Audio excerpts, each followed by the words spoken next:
अगर आप ऐसे बड़े लोगों को सुनने वाले हो या सुन लो उनकी बातें, थोड़ी देर के लिए सुन लो, अगर टाइम स्पेंड नहीं कर रहे हो तो उनके साथ टाइम स्पेंड भी कर लो, बातें कर लो उनसे, कहीं ना कहीं कुछ ना कुछ इंसाइट्स तो मिल ही जाएगा। जो भी लाइफ में चैलेंजेस चल रही है, जो भी आपको बॉदर कर रहा है या जिस चीज़ का आपको सोल्यूशन नहीं मिल रहा है कि ये चीज़ कैसे होगा मेरी लाइफ में, क्या मैं इस चीज़ से आगे बढ़ सकता हूँ, क्या मैं ये करूँगा तो मेरे लिए सही है, क्या ये डिसीजन मेरे लिए सही होगा, तो कुछ ऐसे लोग, कुछ ऐसी चीज़ें जो आपको आपकी जो ब्लॉक्ड एनर्जी है ना उससे मूव पास्ट करने के लिए वो हेल्प करेंगे। So listen to them. दूसरी चीज़ है कि अगर आप बहुत टाइम से वेट कर रहे हो कि कोई आपका कुछ ऐसा काम है, प्रोबेबिलिटीज़ है कि कुछ लोग आप जॉब ढूंढ रहे होगे, कुछ लोग शादी के लिए ढूंढ रहे होगे, कुछ लोग कुछ खरीदने के लिए सोच रहे होगे, घर खरीदने के लिए, या there are so many things, even conceiving is also there. तो मुझे ऐसा लग रहा है कि by looking at this card कि दिसंबर इज़ द मंथ जहाँ पे इस दिसंबर में कुछ ना कुछ ऐसा होने वाला है, and it is leading towards the number 12 also. So there is this possibility of number 12 and 3। तो 3 नंबर एंड 12 एंड दिस दिसंबर, 3 चीज़ें हैं जहाँ पे कुछ ना कुछ आपके साथ अच्छी चीज़ें होंगी, या फिर जो भी आप वेट कर रहे हो नहीं मिल रहा है, तो this is the timing. So take time as a grain of salt, but it is that kind of timing जहाँ पे मुझे ऐसा लग रहा है कि दिसंबर और 12 and 3, these 3 numbers are significant enough to have you these things. अगर आप कुछ चीज़ें ऐसा चाह रहे हो कि ये कब होगा, कैसे होगा, इसका पॉसिबिलिटीज़ क्या है, ये ब्लॉक क्यों हो रहा है, हमारा काम क्यों नहीं बन रहा है, कब बनेगा, ये सारी चीज़ें उस जगह पे ठीक होगा। अगर आप सक्सेस ढूंढ रहे थे, आपका प्रमोशन नहीं हो रहा था, आप बिजनेस कर रहे थे, आपको बिजनेस में सक्सेस नहीं मिल रहा था, आप जो भी काम कर रहे थे उसमें अगर आपको ये लग रहा था कि क्यों मेरा ग्रोथ नहीं हो रहा है, this is the best time जहाँ से आपको कुछ ना कुछ ऐसे इंट्यूशन आएंगे, कुछ ऐसी चीज़ें होंगी आपके साथ जो आपको सक्सेस की तरफ लेके जाएंगी। हो सकता है कि that consistency that requires to build that business, आप उसको करना चालू कर दो और आपका बिजनेस बढ़ जाएगा, और इसी चीज़ के साथ ये चीज़ें आपकी ग्रोथ की तरफ लेके जाएगा।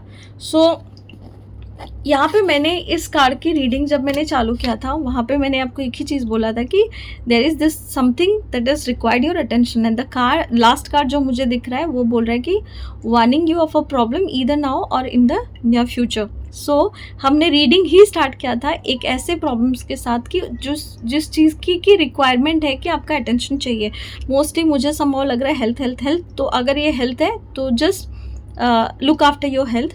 अगर ये फाइनेंसेस है, लुक आफ्टर योर फाइनेंसेस। अगर ये बच्चे हैं तो बच्चों को देखिए, अगर ये आपका रिलेशनशिप है तो रिलेशनशिप को देखिए, अगर ये आपका करियर है तो करियर को देखिए। सो जो भी चीज़ आपको ज़्यादा बेस्ट पता है कि आपकी जर्नी में कौन सी ऐसी चीज़ है जो आपको इस टाइम पे थोड़ा सा अटेंशन ज़्यादा देना चाहिए उस एरिया ऑफ लाइफ में। उस एरिया ऑफ लाइफ में कहीं ना कहीं गड़बड़ चल रहा है, इसकी वजह से ये एरिया आपका बिगड़ रहा है। तो यहाँ पे जैसे ही आपने उसको अटेंशन देना चालू कर दिया, जैसे आप उस चीज़ को थोड़ा सा ध्यान देना चालू कर दोगे, अटेंशन दे के उसको ठीक करना चालू कर दोगे, आपको समझ में आ जाएगा, you will get your result in the meantime. And the tarot cards that is there, that is showing me कि if you are missing on something, if you are like cannot able to let go of so many things, so these whole weeks अगर आप मुझे पूछो क्या है, so it is like a kind of an enlightenment वाला time है, that what exactly I want and what exactly I need, दोनों में डिफरेंस है। तो जो विश फुलफिलमेंट है, वो विश फुलफिलमेंट आप जैसे ही मांगना चालू करते हो, you never know when this prayers can be answered.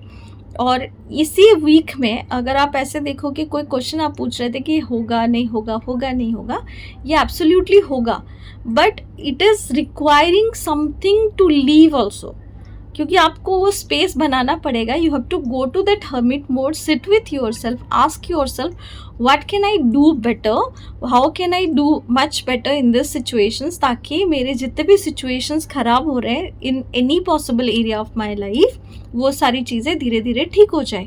Meditation आपको बहुत हेल्प करेगा। अगर आप मेडिटेशन नहीं करते तो प्लीज़ स्टार्ट डूइंग इट। आपको काम डाउन रखने के लिए, हो सकता है कि आप बहुत ज़्यादा सोच रहे होगे अभी, बहुत सारी चीज़ों को लेके आप ना काउंटरेक्टेबल बहुत सारी चीज़ों को लेके थक गए हो सोच सोच के कि कैसे होगा, क्या होगा, कब होगा, कंट्रोल करना चाहते हो बहुत सारी चीज़ें। But the whole process, the whole journey is guiding me कि आपको लेट गो करना है। अब अगर मुझे सारे कार्ड्स में समझ में आ रहा है तो it is all about letting it go, let it go, let it go, let it go. Why let it go? क्योंकि ये सारे एनर्जीज जितने आपके पास हैं, it is not helping you to rise up. अगर ये सारी एनर्जी आपको नीचे ही लेके जाने वाले हैं, आपको हेल्प ही नहीं कर रहे हैं ग्रो करने के लिए, तो क्या फ़ायदा है ऐसे एनर्जी का? आप वो टाइम लगा रहे हो बट कुछ नहीं मिल रहा है, आप वो जॉब कर रहे हो बट कुछ नहीं मिल रहा है, पैशनेट हो बहुत सारी चीज़ें करने के लिए, still you are not respected in your field whatever you are doing. तो यहाँ पे ये बोला जा रहा है कि there is something that you need to leave so that the good thing that is there, that is waiting, it is coming rushing back to you. हो सकता है कि बहुत सारे लोगों के लिए ये वर्क एरिया भी हो, बहुत सारे लोगों के लिए ये रिलेशनशिप भी हो। अगर आप रिलेशनशिप में हैं और बहुत ज़्यादा टाइम से आप वेट कर रहे हो कि कब आएगा कॉल, कब बात होगी, कैसे होगा, होगा कि नहीं होगा, yes it is going to happen the very moment you gonna leave it. आप जिस टाइम पे अनएक्सपेक्टेडली बिल्कुल छोड़ दोगे, आपको ऐसा लगेगा कि ये तो कभी नहीं होने वाला है, डिटैच हो जाओगे, उसी सेम नेक्स्ट मोमेंट पे उस बंदे का कॉल आ जाएगा। That call is very passionate call because this person is also wants what ever you want. इसका मतलब है कि it is not about only the relationship. आप जो भी चाहते हो यूनिवर्स को भी वही देना है, but you are not using your own energy for yourself, you are using whole of your energy towards this energy. आप उसको पकड़ के बैठे हो, नहीं मुझे तो यही चाहिए, नहीं मुझे तो यही चाहिए। बट यहाँ पे ये बोला जा रहा है, see the manifestations always happens in a beautiful way, either we know it, either we don't know it. यहाँ पे प्रॉब्लम ये हो रहा है कि हम जो मैनिफेस्ट कर रहे हैं वो अपने डर को कहीं ना कहीं, जो हमारे सबकॉन्शियस बिलीफ पैटर्न में है, जो हम सोच रहे हैं, जो हमने अपने अपने सिस्टम में डाल के रखा है कि नहीं नहीं पैसा तो बहुत मुश्किल से कमाने से ही आएगा, नहीं नहीं मुझे बहुत मेहनत करनी पड़ती है हर एक चीज़ को पाने के लिए।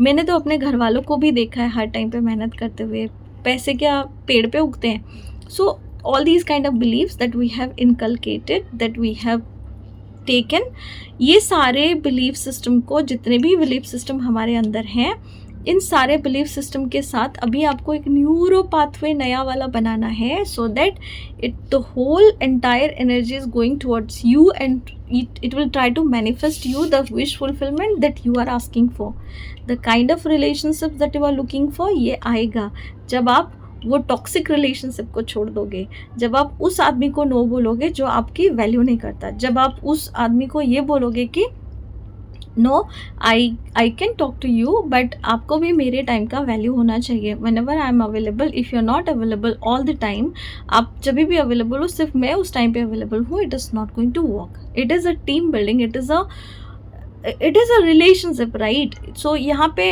मैं आज 50-50 करके नहीं जी सकती, कभी मेरा 80 होगा, कभी आपका 20 होगा, कभी आपका 20 होगा, मेरा 80 होगा। So it is a kind of relationship, the team that you wanted to build up. यहाँ पे ये नहीं देखा जा रहा है कि मैं इसको कैसे मैनिपुलेट करूँगा, मैं जीतूँगा या ये हारेगी, नहीं। यहाँ पे ये है कि तुम भी जीत रहे हो, मैं भी जीत रहा हूँ, because we are on a same team.